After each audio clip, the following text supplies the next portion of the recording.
دلوقتي الكلام كله على مدرب الاهلي الجديد، مين اللي هيجي يمسك الاهلي؟ بص، انا مع فكره كابتن عماد النحاس يكمل.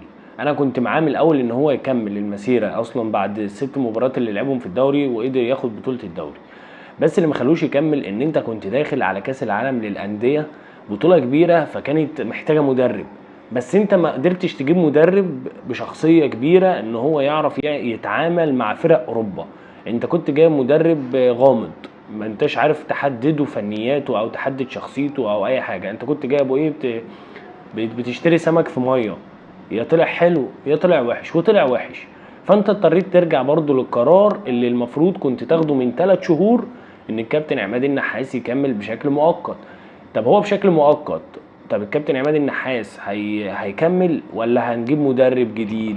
لا، الاهلي هيجيب مدرب جديد. الاهلي مش هيقدر يكمل بالكابتن عماد النحاس. هو